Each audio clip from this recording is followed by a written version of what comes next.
Saio hau Nafarroako Gobernuak diruz lagundu du.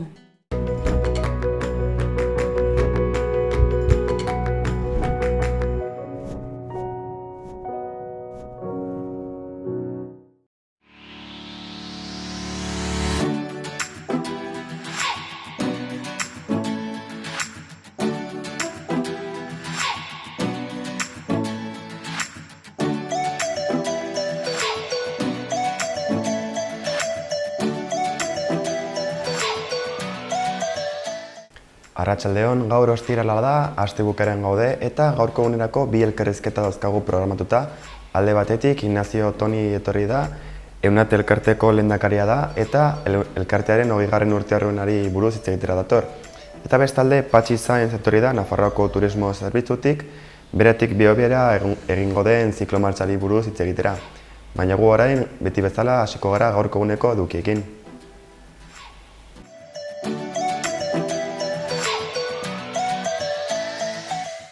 Goazen gaurko eguneko efemerideak ezagutzera. Gaurko egunean, 1519ko irailaren 20ean, Fernando Magallanes nabigatzaile eta esploratzailea Sanlúcar de Barramedatik irten zen 5 ontzirekin munduari lehen bira emango zion espedizioa hasita. Mende batzuk geroago, 1908 urtean, Pablo Sarasate biolinjole eta konpositore iruindarra internazionalki ezaguna Biarritzen hil zen 74 urterekin.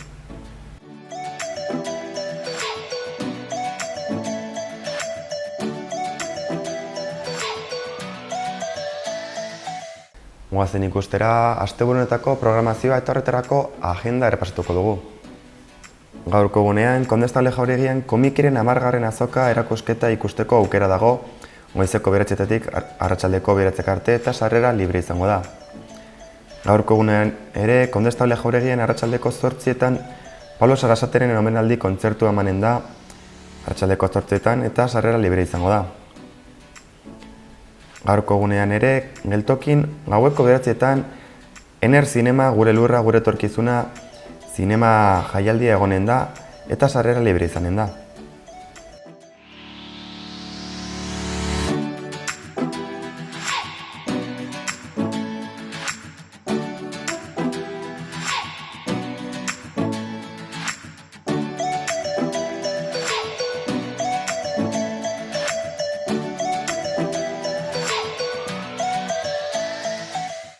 Goazen ba, gaurko komunikabideen azalak aztertzera. Diario de Navarraren azala aztertuz hasiko gara. Nafarroako gobernuak bitartekoei azaroan gradoa ordaintzen hasiko diela aurre ikusten duela argitzen du egunkariak bere titular nagusian. Goiko partean, Osasunak gaur Betisen kontra lehiatuko duela aipatzen du ere, eta egunkariak gorritxoen inguruko informazioa bere webgunean landuko dela kanal berri batean jakinarazten du. Argazki nagusian, Ana Julia Quesada ageri da epaitegian, epaimahaiak errudun aurkitu duela zehaztuz. Alboko albisteetan berriz, datorren lan eskaintza publikoa 725 postukoa izango dela iragartzen du medioak. Maite Agüerosek enpresari gazte saria irabazi duela azpimarratzen du egunkariak ere. Azkenik, 3800 erabiltzaileek bilabesako txartela mugikorrarekin kargatu dutela azaltzen du komunikabideak. Diario de Notiziaseko egunkariaren azala aztertuko dugu oraingoan.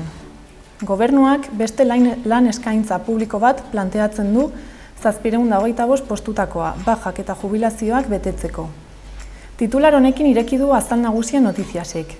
Beherago, parlamentuak euskara sendotu duela azpimarratzen du egunkariak ere.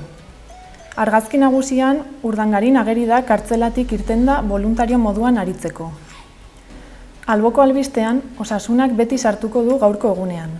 Japoniak munduko errutbi txapelketa jaso duela aipatzen du ere. Gaur zinemaldiaren 77. edizioa hasiko dela gogorarazten du egunkariak, 200 filmekin. Carlos Jimeno Hezkuntza Kontseilariaren eta Unai Sordo Komisiones Obrerasen idazkari orokorraren hitzak ekarri dituzte portadara. Bakoitzarekin egindako elkarrizketen aurrerapen moduan. Bestalde, Geoalkali eta Magnak Nafarroan mehatzaritza sektorea bultzatzen dutela aipatzen du medioak. Azkenik, 2021ean ikasleentzako 2 erresidentzia egingo dira 623 tokirekin. Gara egunkariaren portadarekin orain. Jose Luis Rebordinos Zinemalia festivalaren zuzendariarekin hitzekin ireki du egunkariak azal nagusia. Zinemaldia apaltasunarekin koherentea den festivala dela aitortu du zuzendariak. Alboko albistean, Gasteizeko parlamentuan EAJ eta PSE liskartuta gaur iritsiko direla iragartzen du egunkariak. Argazki nagusian klima aldaketaren inguruko protestaren irudia ageri da, kapitalismoaren kontra eta trantsizio energetikoarekin bat titulatu du Garak argazkia. Behekaldean, Beni Gantzek Netanyahurekin gobernu unitario bat egitea ukatu du. Ekologia eta justizia soziala Ipar Euskal Herriko 4 alderdien hautagaitzan dagoela azaltzen du egunkariak. Ekonomia lankidetza eta garapenerako antolakundeak hazkuntza urriena espero duela azpimarratzen du komunikabideak. Berria egunkariaren azalarekin orain. Tximinien kutsadura etengabea tituluarekin ireki du egunkariak bere portada, eta honekin batera Muskizeko Petronorren findegiko tximinien irudia ageri da. Enpresa hau kutsatzaileena berriz ere dela zehaztu du berriak. Erdialdeko albisteetan errenta irregularraren zergapetzeak aldundien arteko harmonizazioa hautsi duela komentatzen du egunkariak. Kontsumitzaileen estatutu berriak euskararen erabilera ez duela aintzat hartuko azalarazi du komunikabideak. Bestalde, Ben Ali Tunisiako presidente ohia hil egin dela aipatzen du ere. Bestetik, zinemaldia gaur hasiko dela gogorarazten du ere komunikabideak. Eta azkenik, Ramata Dien, Frantziako poliziak hildako Lamine Dien arreba ageri da, fronte arrazista sortu berri duela komentatzen du. Euskal Herria Irratiko webgunearen azalarekin amaituko dugu. Euskararen kontrako jarreran Navarra suma bakarrik gelditu dela azpimarratzen du medioak bere titular nagusian. Parlamentuko batzorde batek Elizaren sexu erasoak aztertuko dituela azaltzen du webguneak ere. Azkenik, gaur gauean Iruñean elkarretaratze feminista deialdia egin dela azpimarratzen du komunikabideak.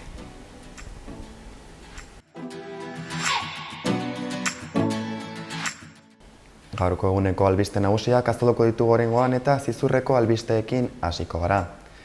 Pasaden astean gazte bat atxilotu zuten festetako lehenengo egunean kontzertu batean eszenatokira igo eta gitarra bat apurtzeagatik. Horretaz gain, Polizia Nazionalak autoritate ekuadortarrak agresio sexual bat egotzita bilatzen zuten 50 urteko gizon bat atxilotu zuen zizurren. Bestalde, Zizurko korporazioak kirol instalazio berrien obrak bisitatu ditu, sentsazio nagusia positiboa izan da, espazioen handiagotzea eta argitasun orokorra goraipatuz inaugurazioa 2020ko udaberrirako espero da. Zizur nagusiko udalak parte hartze prozesu bat ireki du lehenengo gazteriaren plana egiteko. 2008 urtean Zizur nagusian egindako gazteriaren diagnostikoa oinarritzat harturik, udala lehenengo gazteriaren plana egiteko lanetan murgildurik dago. Orain, gazteriaren planaren helburu nagusia tokiko gazteriari buruzko politikak artikulatzea da eta herritar gazteek proposatutako gaiei erantzuna ematea. Hori horrela, gazteriaren plana egiteko parte hartze prozesu bat ireki da Zizur nagusian bizi diren gazteek, udaleko teknikariek eta talde politikoek planaren edukia bateratu eta adosteko. Hainbat tresna diseinatu dira gazteen gana iristeko, besteak beste online galdetegi bat, dagoeneko udaleko ohiko kanal eta sare sozialetatik zabaltzen ari dena eta parte hartze metodologia duen lantegi bat.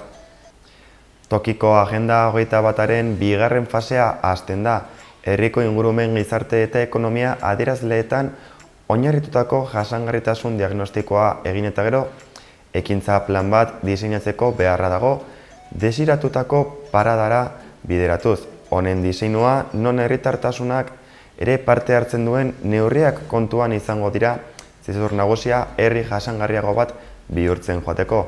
Urriaren 2 asteazkena lehenengo parte hartze herritarraren forua burutuko da Zizur nagusiko tokiko agenda 21aren ekintza plana diseinatzeko. Arratsaldeko 7etan izango da kulturetxean.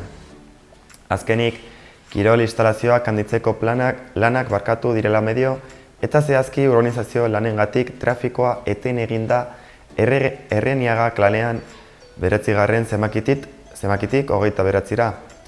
Aurreikusitakoaren arabera, trafiko mozketak irailean 17tik urriaren 11 arte iraungo du. Atarrabiako albisteekin jarraituko dugu albistegia.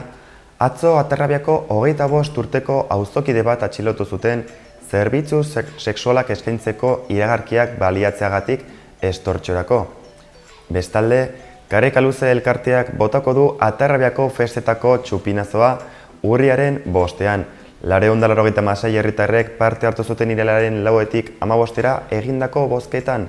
Karrikaluzek botoen 47% lortu zuen 222 bozkarekin Biabes txirrendularitza taldearen eta jubilatuen klubaren aurretik. Auto honekin Karrikaluzek azken 20 urteetan euskararen eta kulturaren alde egindako lana saritzen da. Seme-alaben heziketaren aldeko trebetasunak eskuratu nahi dituzten gurasoek ikastaro berria dute eskura gurasoen eskolan. Aurrei inskripzioak irailaren 23tik urriaren 17ra egin ahalko dira 012 telefonora deituz eta prezioa 15 eurokoa da. Hurrengo asteazkenean irailaren 25ean arratsaldeko 6etan Ainhoa Ibarrolak Amalur eskolako zuzendariak ikastetxe horrek eskolae planaren prestaketan izaniko esperientziaz mintzatuko da kulturetxean. Karrikaluze elkarteak haur eta gazteendako aisi eta denbora libreko jardueretan izen emateko epea ireki du. 8 urtetik 16 urte bitarteko neska mutilei zuzenduta daude eta gazteak eskola eremutik harata euskaraz jostatu eta mintza daitezela dute helburu. Jarduerak ikasturteko larunbat guztietan egiten dira, azoraren 2an hasita 4:00 6:30 arte. Gainera, euskarazko udalekuetara eta jantokirako laguntzak eska daitezke irailaren 30 arte. Baldintzak Atarrabiako udalaren webgunean daude ikusgai. Horretaz gain, irailaren 28ean Atarrabia gosearen aurka sentsibilizazio eguna da eta krosa ospatuko dira 11. urtez. 3 hau lasterketa eginen dira eta 2 helduentzat. 2 bide laburra eta luzea. Kategoria absolutuan izen emateko prezioa irekia izanen du parte hartzaile bakoitzak zenbat dirurekin lagundu erabaki dezan. Aurrek aldiz, kilo bat janari ez galkor eraman beharko dute lasterketan izena emateko. Aldi berean, Udaletxe plazan 11 gauza izenen dira, puzgarriak, aro jarduerak, taberna barra eta pintxo solidarioa, JKE batzuen postuak eta elikagaiak biltzeko gune bat, Atarrabiako Karitasentzat. Baseko kontuekin jarraituko dugu oraingo honetan, yoga kurtsuetarako izen ematea zabaldu eginda Tiebas, Arrizabalaga eta Tebasmuru artederretan. Tiebasen astearte eta ostegunetan izango da kurtsoa atxaldeko 4:00 5:00 arte. Arrizabalagan berriz astelehen eta asteazkenetan atxaldeko 8:00 9:00 arte. Azkenik, Muru artederretan astelehen eta asteazkenetan 6:00 7:00 arte.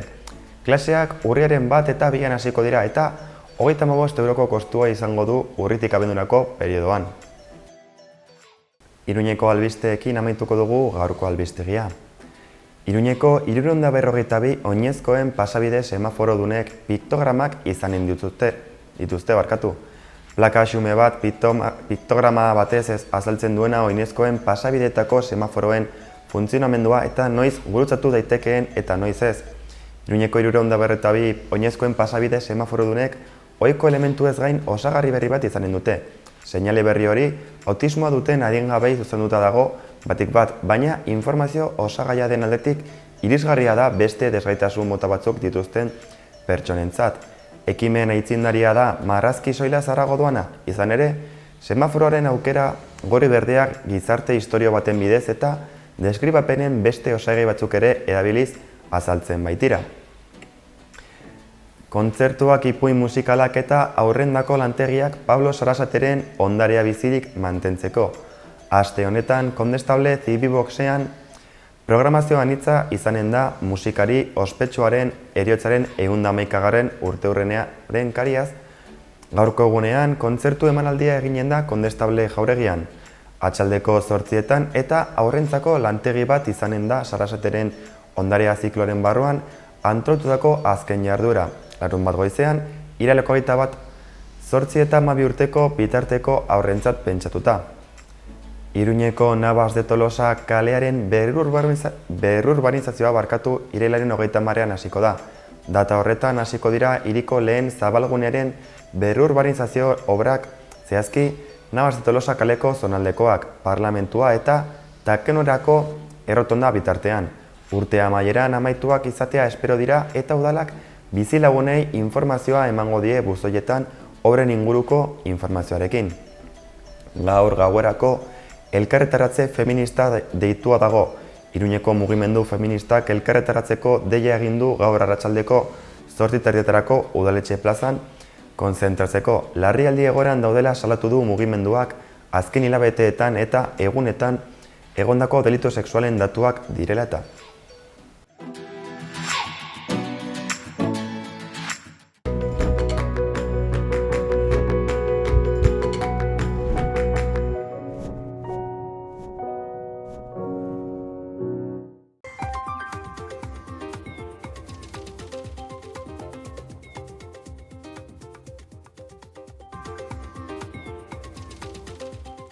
Goizean zerua tarteka lainotxo egongo da, arratsaldetik aurrera zerua lainotxo egongo da eta ekaitzak jo dezake. Hego-ekialdeko haize bizia ibiliko da bolada gogorrekin, temperatura maximoetan aldaketarik ez.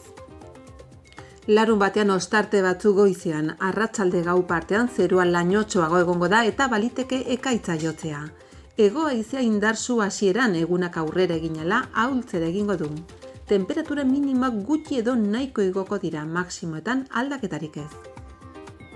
Igandean fronte baten eraginez euria lurralde osora edatuko da. Frontean nahiko aktiboa izango da eta goizean edonon espero da euria.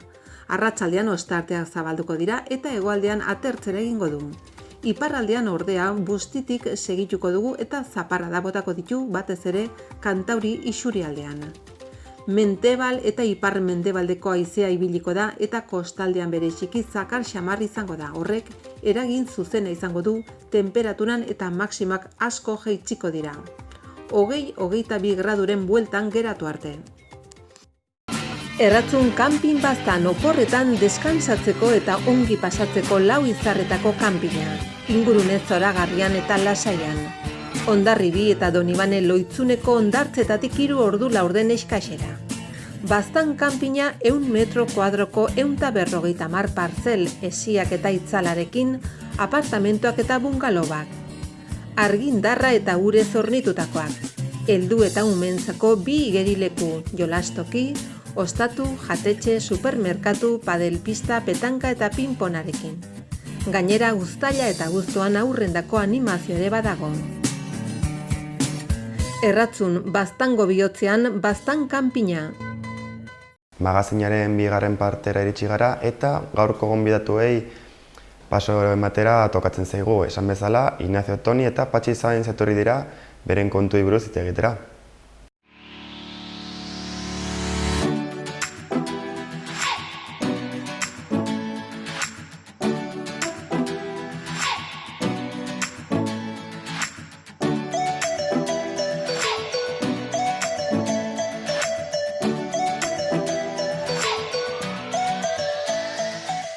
Esan bezala, Ignacio Toni dugu gaur gurekin, bera Eunate elkarteko lehendakaria da.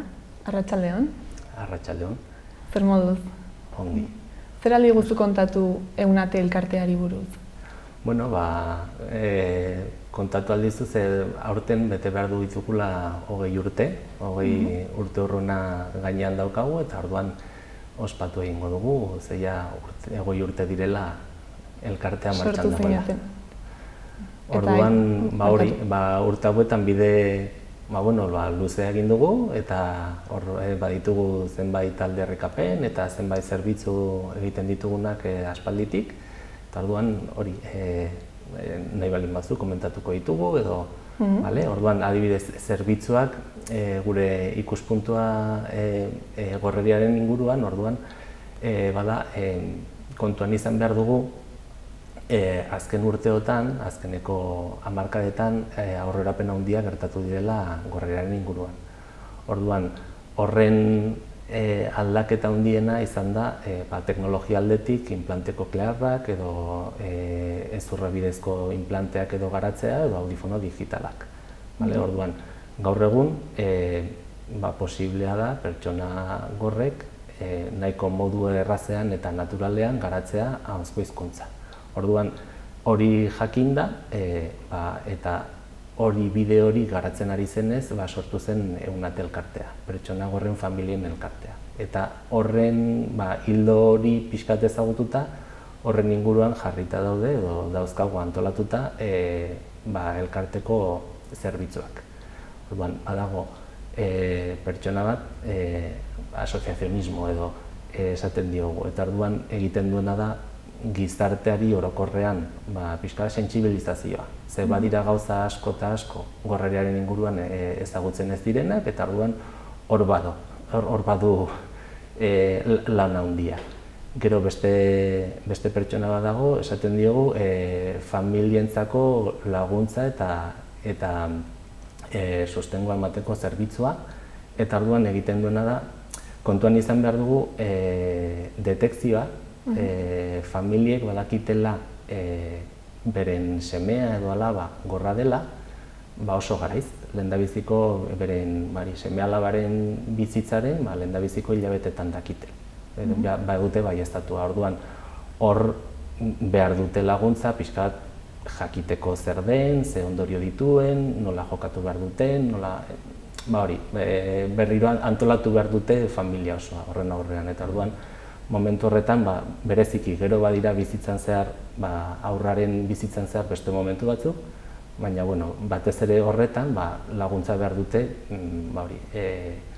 familietatik, beste familietatik, baina profesional batetik ere bai. Eta gero, beste zerbitzu bat dagoena elkartean bada logopedia zerbitzua. Orduan, aipatu dudan teknologia ez da implantea edo audifonoa jarri eta listo. Ez da betaurrekoa jasten dituzu eta ikusten duzu eta benga segi aurrera. Horrekin batera, egin behar dena da entzuten irakatsi.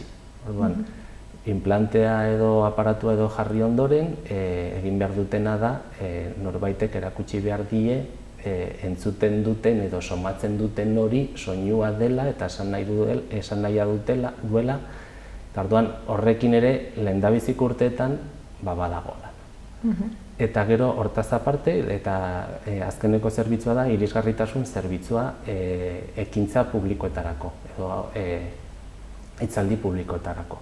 Orduan, horretan egiten duguna da, bada irisgarritasun zerbitzu, baina globala. Gorren munduen aniztasuna bada oso handia. Orduan, pertsona gor batzuk entzun eta hitz egiten dute, baina beste batzuk zeinu hizkuntzaren bidez komunikatzen dira. Eta orduan egiten dugunean horrelako zerbait egiten dugu denak kontuan izan da. Esan nahi dut, badago zerbitzu bat, azpitituluak zuzenean edo jartzen dira, orduan hizlariak edo entzuten hitz egiten duenean proiektatu egiten da bideo batean, eta orduan bideo horretan azpitik ikusten dira esaten ari den gauza horiek, orduan idatzita. Baina gero hortaz aparte, badago begizta magnetikoa esaten dio. Orduan hizlariak mikrofono baten bidez edo hitz egiten baldin badu, badago sistema bat zuzenean eramateko soinua, bere seinalea, pertsona gor batzuek eramaten baldin badute audifonoa edo protesi bat, zuzenean eramateko soinua beren belarrietara, beren aparatuetara. Eta gero hortaz aparte, zeinu hizkuntzako interpreteak, pertsona gor batzuk komunikatzen dute zeinu hizkuntzaren bidez, eta orduan horrelako pertsona bat edo baldin badago, orduan horren bidez ulertzeko hizlariak edo ematen duen mezua. Horiek dira gutxi gora bera gure elkartean edo dauzkagun zerbitzuak. Eta zenbat pertsona baliatzen dira zerbitzu hauetan? Bueno, zerbitzu batzuk irekiak dira gizarte osoari, adibidez, irisgarritasun zerbitzua irekita dago edozein pertsonari. Familien sostengurako edo laguntzarako edo zerbitzua irekita dago etortzen denari. Orduan, badira zerbitzu batzuk edozein pertsona gertatzen baldin bazaio zerbait edo gorrerarekin lotuta edo baldin badu zerbitzu bat, orduan arreta hartzen du eta zerbitzua hartzen du eta ez da eskatzen bazkidea izatea. Baina gero bazkidea, adibidez, bagara ia 120 pertsona gorreria dutenak, baina, klaro, bada... Eta senideak, ez? Baina senide elkartea denez, guztion artean bagara 350 baino gehiago. Asko da, ez? Bai, bueno, bagara, kuadrillatxo bat. Eta aipatu duzu gorreriaren inguruan badagoela pixka ezjakintasuna bezala? Bai, ze askotan jendeak... Zer pentsatzen du edo? Bai, oso lotuta dago, badira, estereotipo batzuk, oraindik jarraitzen dutenak gizartean. Adibidez? Orduan, askotan gertatzen zaiguna gurasoei edo esaten dugunean alaba edo semea gorra dugula, askotan lotzen gaituzte berehala zein hizkuntzarekin. Eta orduan, eta gero esaten diozunean, ez, nire alabarekin edo nire semearekin azaltzen diegunean guk hitz egiten dugu beraiekin. Bai? Bai, bale, orduan pasatzen dira beste muturrera. Bale, orduan ez da gorra.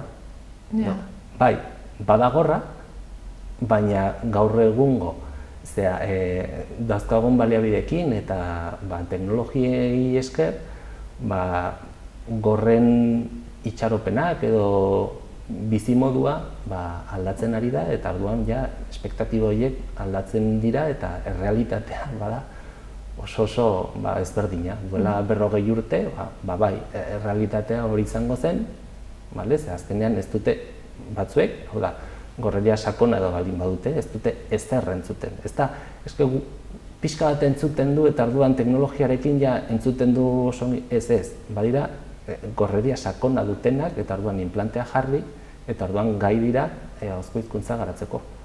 Orduan, hori ikaragarri kostatzen da ulertzea. Eta gero, adibidez, planteatzea entzuten dute, baina gero toki askotan laguntzak behar dituzte, laguntzak teknologikoak. Begizta magnetikoaren historia edo baliabide hori, oso jende gutxik ezagutzen du, gizartean oro har, baina gorren artean ere bai. Pentsatu behar dugu pertsona asko aurretik edo jaiotzetik geratzen baldin bada edo gorra baldin bada, gutxi gora bera, etortzen da zerbitzu batera edo bestera eta elkartetik edo familia edo ardura hori hartu duenez badakite, baina heldutasunean edo geratzen baldin bada pentsa dezagun, urteak aurrera joan ala, entzumena galtzen duzula. Orduan audifonak edo eramaten dituzten, urte batzukin edo pertsona horiek askotan ez dakite. Etortzen dira tokietara guk irisgarria egiten ari garen ekintza batera, eta azaltzen diezu zer den begizta magnetikoa, aukera dagoela hori egiteko, eta ez dakite, ez da aukera hori dutela, bobina hori, beren aparatuetan daukaten bobina hori martxan jartzeko eta konektatzeko zuzenean. Eta orduan, hori ikusten dutena eta batzutan probatzen dutenean, erabat harrituta geratzen dira, klaro, eske batzutan geratzen dira uzten diote tokietara joateari. Ez dutelako entzuten. Ez direlako enteratzen, eta orduan esaten dute, zertarako joago ona ez ez dute zer ulertzen eta. Eta orduan hori ikusten dutenean, esaten dute, bada aukera, orduan, oraindik asko falta da gauza horiek edo ezagutzeko, baina, bidean, egia esan, aurreratzen ari gara desente, gero eta toki gehiagotan edo ikusten dira, baina oraindik bide luzea daukago horretik.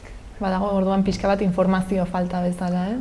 Bai. Teknologiak aurrera egin du, baina jendeak ez ditu ezagutzen. Baina jendeak ez du gehiegi ezagutzen, orduan. Eta egia da, elkartean edo gaudenok ere, horrelako egoera bat tokatu arte, ez genekien ez da. Klaro, kontuan izan behar dugu, adibidez, ehuneko 95etik gorako haurgorreak jaiotzen dira, eta beren gurasoak badira entzuten dute, ez dute bere lehendabiziko kontaktua gorreriarekin, da semea edo alaba gorra jaio dela. Orduan, aurretik ere ez genekien ez da, baina sartzen zarenean pixkat ezagutzen duzu eta orduan nahi duzuna da gizartea irisgarria izatea, beraientzat.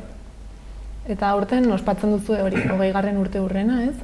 Bai. Antolatu duzue zerbait berezirik? Bai, orduan 20. urteurrena denez, antolatu ditugu jardunaldi batzuk Nafarroako Unibertsitate Publikoan, pixka bat hau aditzera emateko. Gainera, aprobetxatuz badela 20. urteurrena Nafarroan dagoela detekzio goiztiarraren, gorreriaren detekzio goiztiarraren programa, bada beren 20. urteurrena. Orduan, pixkat hartu dugu hildo horretatik, pixkat ezagutzera emateko profesionalen artean edo gizartearen aurrean gure seme-alaben edo egoera. Eta orduan, datorren asteazkenean, irailak 25, eta datorren hurrengokoan, urriaren 2an, NUPEN edo, Nafarroako Unibertsitateko Publiko sarion egingo dugu 4. ikasgelan, egingo ditugu, lehendabiziko egunean etorri behar dira, pixkat programa horretatik, programa horretan parte hartzen dutenak. Orduan etorriko dira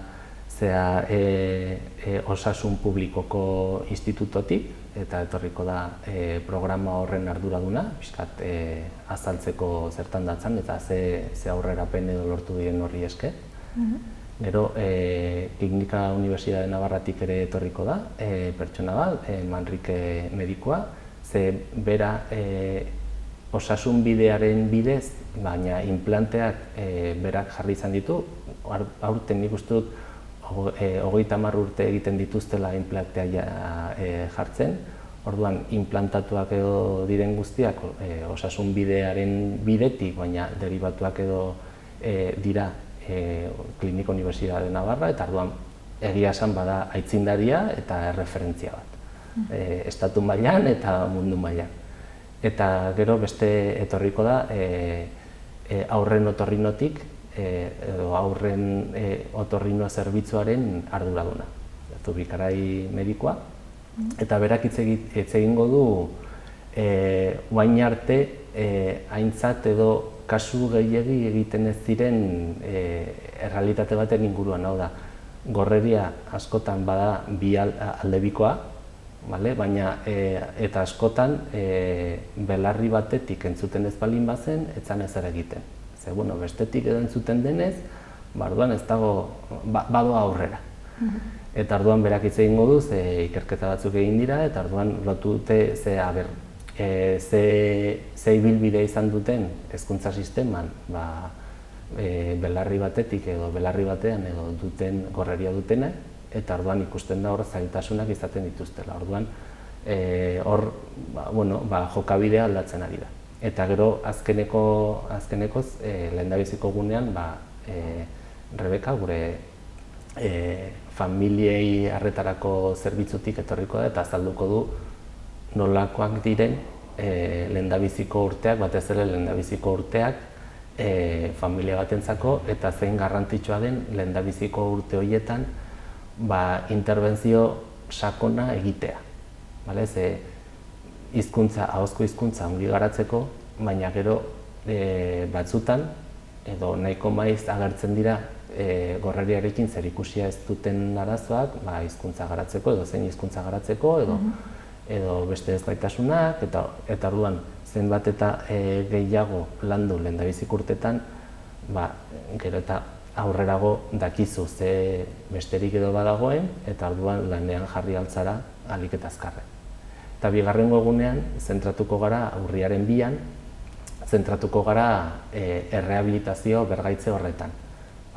Orduan, etorriko dira arreta goiztiarraren gunetik azaltzeko nola egiten duten, Krenatik ere bai, hau da, hezkuntza departamentuak edo duen erakundea behar bereziak dituzten ikaslei arreta emateko, eta azkenekoz berriro gure elkartetik joango da Kristina, gure logopedetako bat, azaltzeko ze lan mota egiten den. Azkenean, lehendabiziko urteak ikaragarri garrantzitsuak dira, ze gorreria detektatzen denetik protesia jarri arte pasatu behar da ahalik eta denbora gutxien. Ze azkenean bestela, garuneko neuronak horren plastizitatearen ondorioz, entzuten ez baldin badute, orduan hartzen dute, gehitzen dira ikusmen zentzura. Eta orduan hori aldatu baino lehen, orduan jarri behar da protesia. Ze adibidez pertsona gor bat orain 40 urte, edo esan nahi dut urte asko pasatu baldin badu entzun gabe, ja ezin da erabili horrelako teknologia bat bere gardunaia aldatu delako eta plastizitate hori ez da reversible, ezin da atzera egin horretan. Eta jardunaldi hauek nori daude zuzenduak? Gizarteari oro har, joan daiteke edozein pertsona, nahi duguna da errealitate edo egoera hau zabaldu, baina gero egia da, unibertsitateko ikaslei gonbidapen berezia egin zaiela. Han egiten dira gainera, ez? Bai, eta gero hezkuntza departamentuko hori profesionalei ere biziki gonbidatuta daude. Ze aurkitzen duguna da, askotan, esan dugu ia 120 pertsona direla hor. Hor, badira pertsona batzuk helduak edo direnak.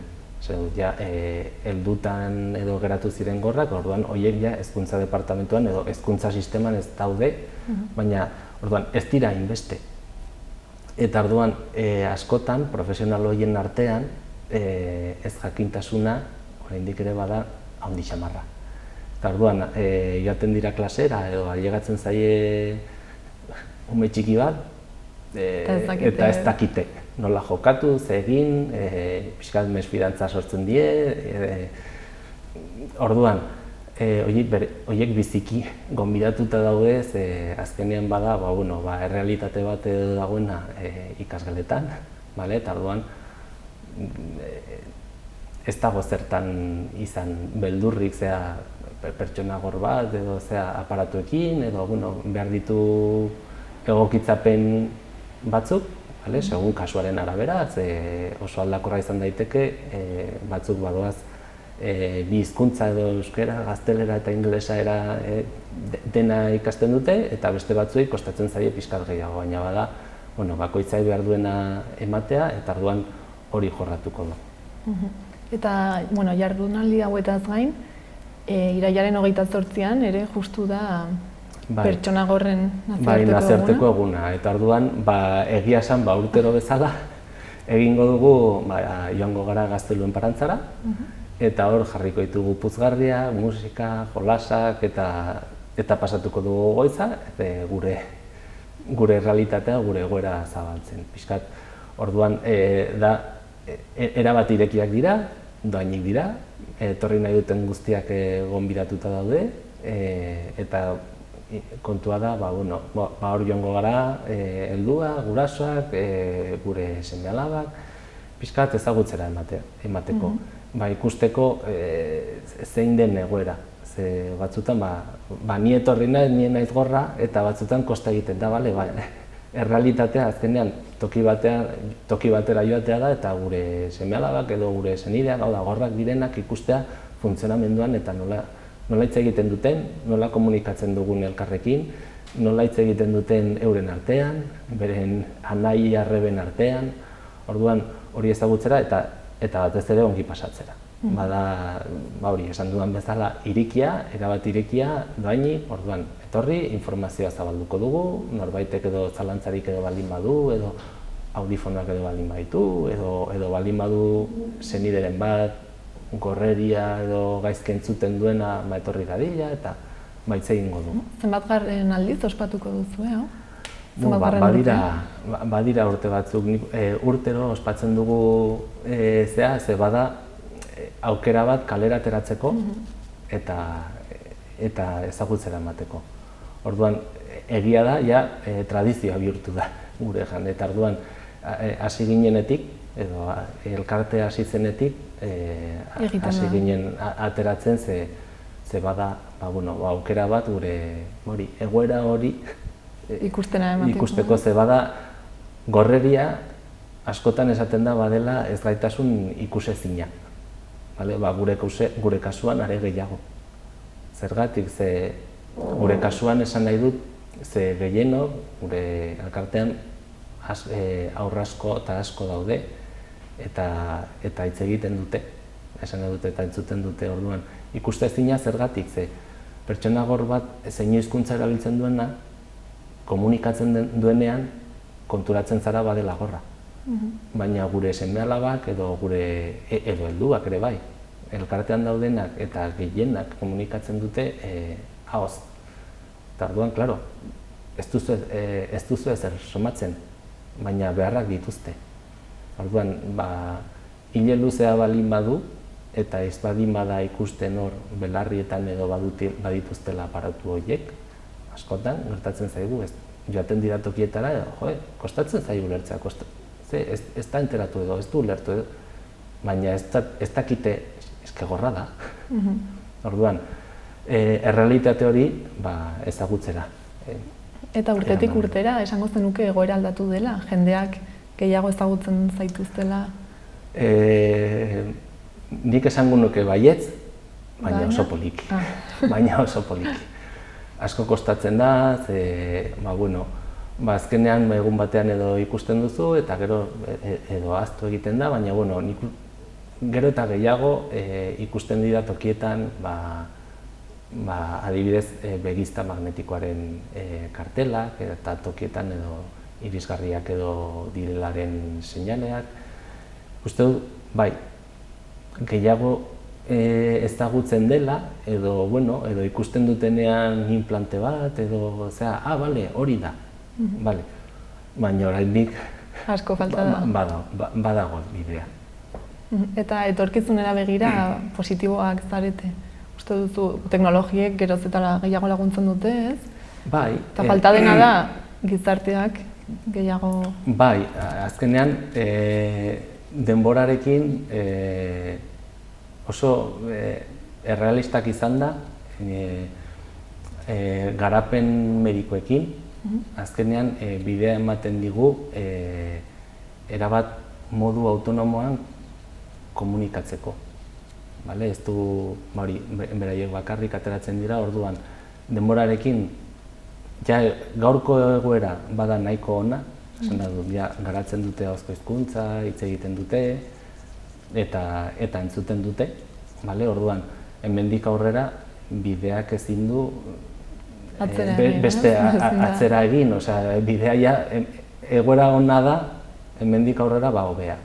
Orduan, denborarekin teknologia garatuko dira, are gehiago, inplante eta audifono txikiagoak, zarata hobeki bereizten dutenak, hobeki islatuko dutenak nahi duzun soinua beste batetik, seguro asmatuko dituztela ikaragarrizkoak, eta orduan ongi, baina gaurko egoera, garapen aldetik eta teknologia aldetik eta medikuntzaren aldetik nahiko ona da.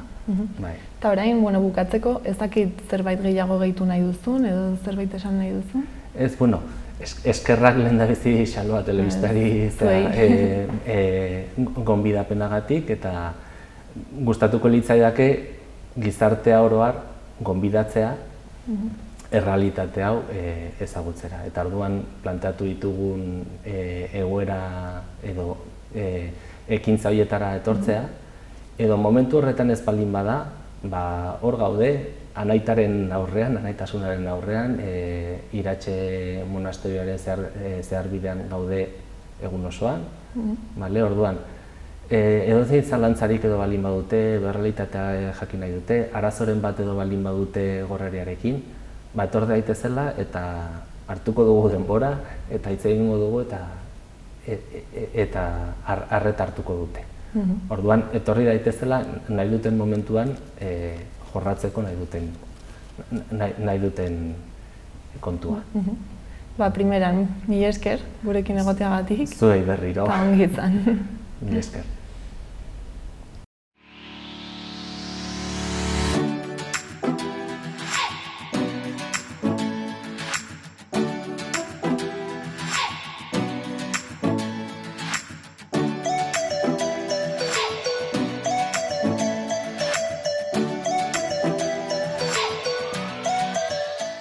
Kaixo berriz ere, gure hurrengo gonbidatua Patxi Sainz da, Nafarroako turismo zerbitzutik dator eta beratik Biobira egingo den ziklomartxari buruz hitz egitera dator. Arratsaldeon, Patxi? Apa, arratsaldeon. Zer moduz? Ongi eta zuek. Gogokin igual elkarrizketa hasteko? Bai, nahi zuenen, prest. Bai, kontiguzu pixkate, zertan datzan ziklomartxa hau? Beitu, hau kokatzen da Ederbidea proiektun barren, Ederbidea proiektu bat Europatik heldu zaigula diru laguntza bat, eta osatuta gabe, gero itzeinen du igual sakonago horri buruz, baina, hau da Nafarroko zenbait eragile turismo arloan da, mugikortasun arloan, da gero bai iparraldeko Euskadi aldeko mugakoak, ingurukoak, Hendaia, Biarritz eta bar, eta gero bestaldetik ere bai Gipuzkoako diputaziokoak eta Irun hirikoak ere bai. Orduan, hau kokatzen da egun berezi bat antolatu denon arten, ospatuko dela Irunen, eta gehien bat Nafarroari dagokigunez, garrantzitsuna izan litzeke beratik Behobiara indar den martxa zikloturista. Bidasoako naturbidetik abiatuko dela igande bertan bai. Eta zer helburu du ziklomartxa honek, zehaz mehatz? Bai, programa honen barrenen, hasi ginela jorratzen nuen dela 3-4 urte, hor kokatzen die zenbait ekimen eta ekitaldi, eta horien artean, Baztan Bidasoako elkarte turistikoak proiektu honen partaidea denez geroztik, bera proposatu zituen 2 martxa egitea, oen dela 2 urte okorrez bana egin zen bat Zunbilan, eta oen bigarren hau proposatu zuten aurten egitea. Orduan, hori aprotxatuz eta gero beste aldetik, Hendaiako, hango guen sortu duen elkarte mankomunitate berri hortatik beraik bazuten asmoa holako bizifesta bat egiteko, orduan, holako bilera baten, ikusi ginen kriston aukera zegoela, bizifesta hori egiteko Hendaia eta Irun artean, eta gero martxa zikloturista hau egun beren kokatzeko. Data hartu da, aste hau dela mugikortasun astea, Europako mugikortasun astea, orduan, hori dena elkartuta, proposatu zen hau dena egitea egun beren, orduan, iganden izanen da, eta orduan, hasiko da, 10etan izanen da, bizi martxa beratik ateako dena, eta gero, 12etan elkartuko da bizi martxa hau, martxa zikloturista hau, han jarri behar den azoka moduko bat. Eta orduan 12etan irikiko da azoka, orduan martxa honen partaideak aiatuko dira, gutxo bera 12 aldea Irunea, eta han kokatu da garai baten aduana zarra zeon egoitzan ingurun, Irungo sarreran han kokatuko da azoka bat 12etik 5 arte. Lehen komentutu duzun bezala, martxa hau Ederbidea proiektuaren baitan dago sartuta. Konta iguzu pixkat proiektu honi buruz zu bertan ari zara lanean, ezta? Bai, ni Nafarroko Gobernuko turismo zerbitzuko teknikari bezala, bere garaien gobernuk hartu zuen erabakia proiektu honen barrenean sartzea, bazkide bezala, esateko. Proiektu hauek izate dituzte bere deialdiketala, 4-5 urtetik behin egiten die deialdiak, normalen proiektuak 3-4 urtekoak izaten die. Orduan, nahi tokatu zait gehien bat bilera eta joatea, zertan, gu zertan lan egin dugu proiektu honetan. Nafarroko Gobernuntzako helburu nagusina izan du da proiektu honen diru laguntzarekin elkartzea Bidasoako naturbidea eta Plazagola naturbidea. Hortako egin behar da jaiken nahi die obrak, inbertsio handi bat egin da, egin behar da moldatu bide zati batzuk eta beste batzuk seinalizatu. Orduan, bide hau Nafarroan ateako da, Mendarla zati jatortzen dela naturbidea, orain gaur egun bukatzen da Legasa eta Doneztebe inguru horretan, eta orduan guin behar duguna Doneztebetik Latasaraino hori moldatu egokitu ziklistentzako. Da, Nafarroko dauken erronkai handiena. Hortaz aparte, badaude beste bazkide batzuk, diela Zederna Garalur, kasu honetan, parte hartu duguna dinamizatzen proiektua eta beste, eta zonalden antolatzen, eta kasu honetan baita ere bizifesta honetan kolaboratzen du, naturbide, Bidasoko naturbide bere gain dagoelako nola esateko. Gero beste partaide oso garrantzitsua izan da Plazaola partzuergo turistikoa, eta gero baita ere Mozko udala berreskuratu dula garai bateko Plazaolako geltokia, inauguratu zela guen dela abuztun 10 konkretuki, eta martxan jarriko dela aurri, eta gero, gehien zuen zonaldera oki zuenez, Baztan Bidasoa elkarte turistikoa, oso parte garrantzitsua, eta Baztan Bidasoan aldetik egin da mapa bat, ibilbide guzikin eta txendak eta olako gauzak, erantalatu die martxa hauek, eta bilera, dinamizatu, eta zenbait feritan da ibilitia, eta horren, pixkoat, Nafarro aldetik egin dugun lana. Esan duzun bezala, bihar hasiko da bizi martxa hau, gutxi gora bera, ja izen emateak hor amaitzear daude apuntatzeko, baina ere gutxi gora bera, jende asko animatu da bizi martxara? Bai, niri pasatu dizkitean datuen arabera, 100 personala animatu di, Zehaz mehatz 94, eta 100 persona guretzat izugarrizko arrakasta ditzen zaigu. Kontutan hartu di, aurrekoan zunbilan ez zela inbeste jende animatu, eta orain kontan, ikusten dugunez, 100 persona oso kantitate polite da, nik uste erdi gutxi horara dela ingurukoak, bortziri baztan da inguru hortakoak, baina die beste 122 aulako zerbatxe Gipuzkoatik etorriko dienak. Orduan, oso egia esan oso zifra datu polite iruditzen zait bai. Baina bizitu martxaz aparte, baita ere egun osoan iraukon duten aktibitateak egongo dira, ezta? Bai, egia esan kriston festa antolatu da, egia esan antolatzaileei zorion duin bartzaile horregatik. Bai, 10etan hasiko da bizi martxa hau, gero 11etan Irunda Hendaia ingurun hasiko da baita ere hor beste aukera emanen zaio bertakoei bizikletaz egiteko ibilbide bat, han markatu duena, mugaz bi alde lotuz eta mugaz gaineko ekimen bat.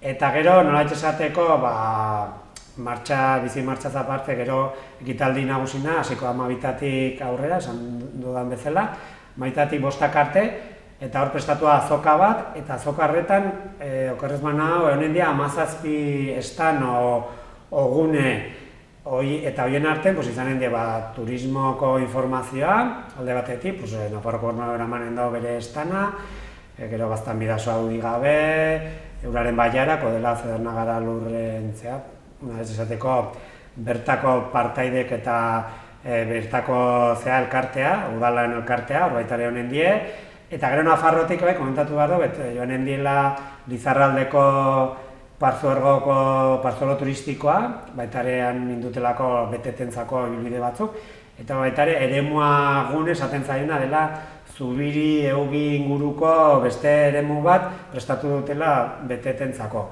Eta hortaz aparte, izanen die beste estan batzuk eta gune batzuk mugikortasunarekin erlazionatuta. Proiektua da, gehien bata mugikortasunai begira. Turismoara esartzen da, baina bere helburu nagusienetariko bat, nagusina da mugikortasuna.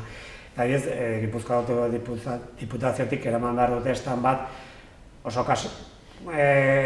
kontu kuriosoa eritzen zaitela da, bizikleta, eramaten baldin bazo zure bizikleta normala, esaten arrunta, beraiek, bardo demostrazio bize, eraman behar dute lako tailer bat bizikleta hori elektrikoa bihurtzeko.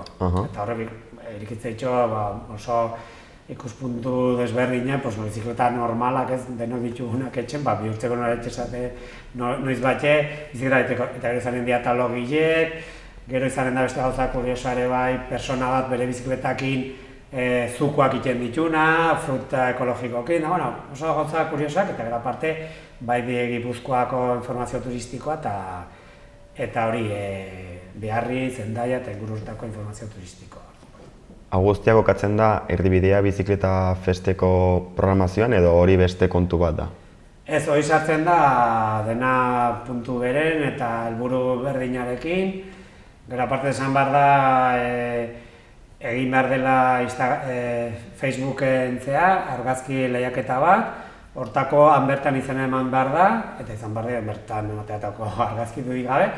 Eta aipatu egin behar da, oso sari politxe daudela, biziketa elektriko bat, gero bada beste sari bat dela landan ingurun, Belodize ingurun, Belodize da, hemen Baztan Bidasoa plazaola ditugun naturbide bezala, landatan da la Belodize esaten zaiona, hor baitare egonaldi bat bi personentzako uste dut, eta gero baitare beste hirugarren sari bat baitare han bertan iparralden disfrutatzeko bainu etxetan da inguru hortan. Eta gero aparte, bizi festa honetan parte hartzen dugunarentzako ere bai, dutenentzako, baitare beste zozketa bat izanen da, hoia bakarri martxatzeko turista partaidentzako, eta izanen die, Baztan Bidasoan zenbait etxetan otorduk bi personentzako.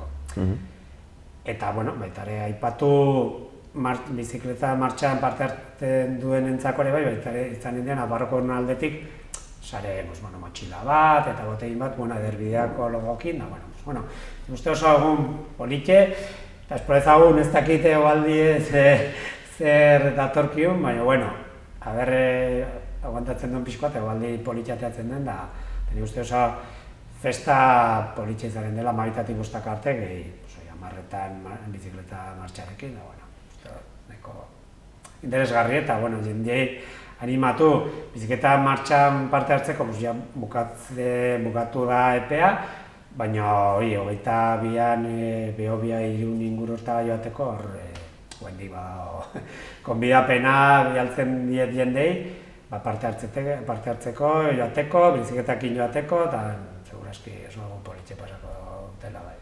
Aurreko urteekin konparatuz, uste duzute aurrera pauso bat eman duzutela aurtengo edizioarekin egin duzuten programazioaren inguruan?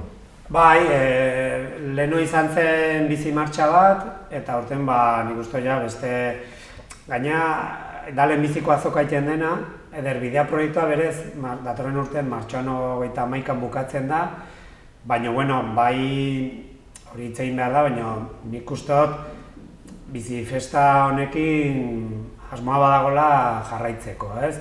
Orduan, nik uste dut hori esan duten bezala ez dago zehaztuta, baina bai, lehenu ipatu duten bezala proiektua azken hilabete biltzen zaizkigu, eta orduan, honekin ematen da, ikusten da gutxi gora bera, 4 urte hauetan egin dugun lana, ez? Bilera asko izan du die, proiektu eska izan du die, mugikortasuna landu da 3 lurraldetan, Gipuzkoa bai Nafarroan da bai iparralden, obrak egin die bai Gipuzkoan da bai iparralden bidegorrik eta moldatzeko, azkena Nafarroko nuka, baina dauzkegulako 52 kilometro moldatu beharra, esan behar da, gehienak karreteraz diela eta ez dugula hortan bakarri señalizatu egin behar dugula.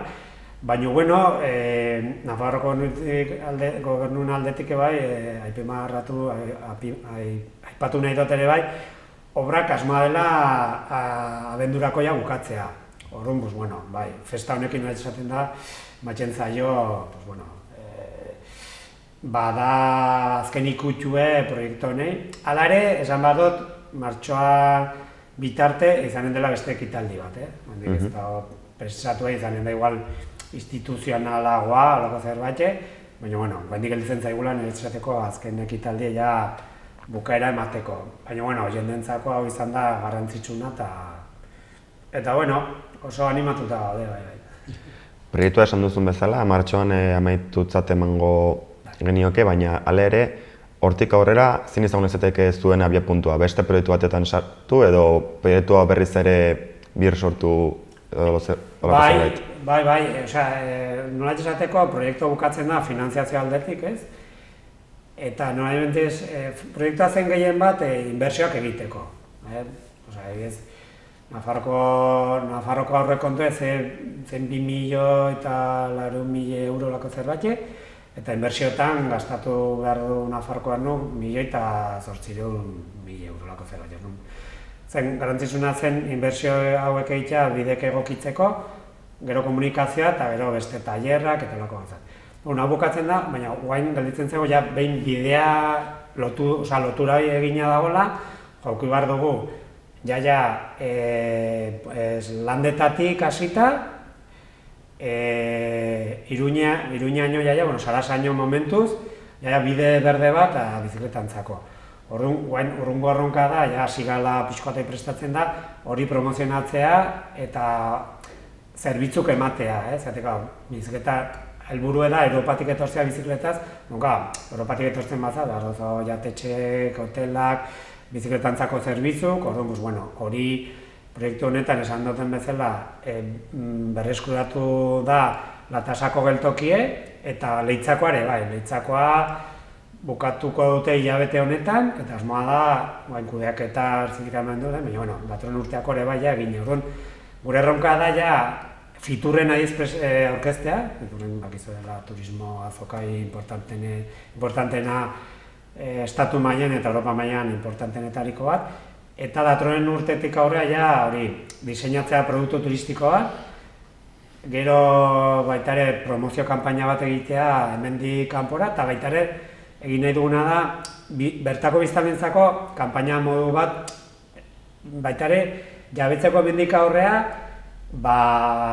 esate baterako Doneztebetik Latasaraino puske asko diela karreteraz, jendea jabetu dedila hemendik aurrea bizikleta gehiago ibiliko dela, orokietatik pasako die, behintzala hendik, ez dakiz zer, karretera estu, normalen trafiko gutxikoa, baina normalen bertako jendea oso ohituta dago eta arrun ibiltzen da, trafiko gutxi dagoenez, nahiko azkar eta gauza horiek pixkoat kontzientzia mailen denontzako, esate baizu hemendik aurrera, jakin dezazu, taldeka etorriko dela, ziklistak eta hola. Ez dakiu zenbait jendea etorriko den.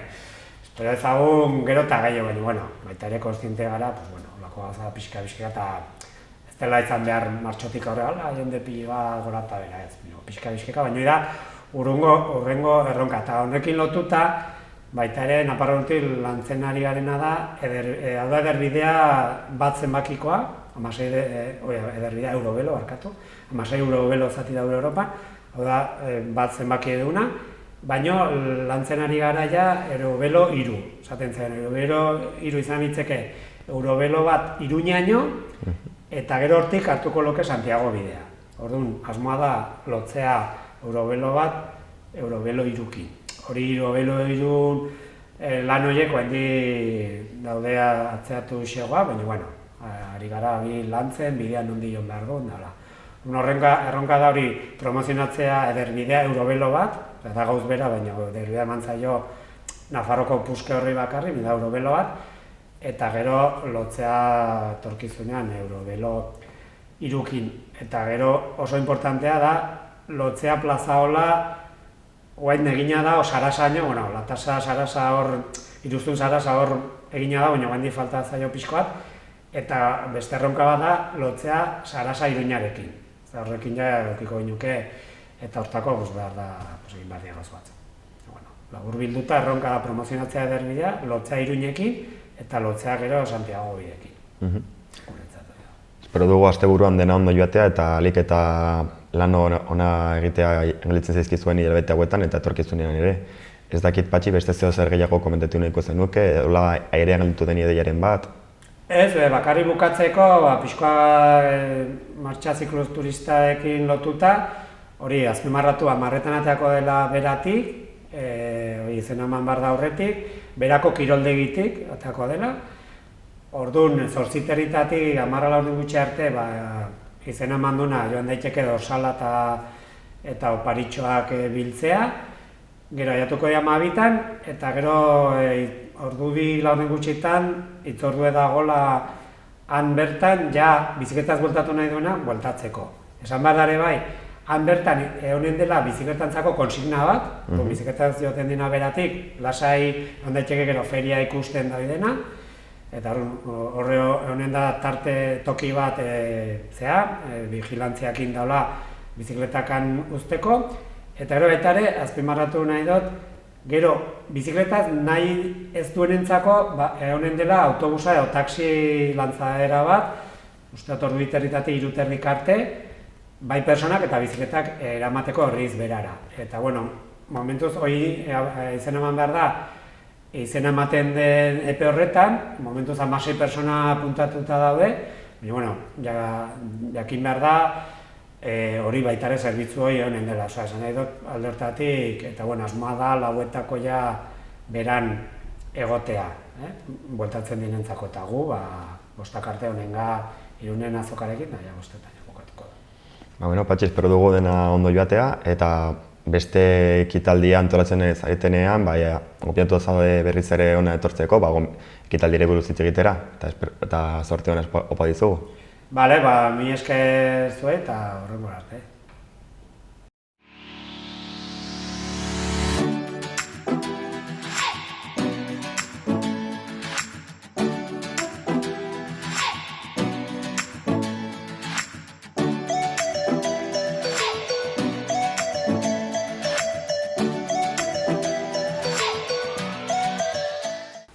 Hau izan da guztia gaurkoz, mila esker hor egoteagatik.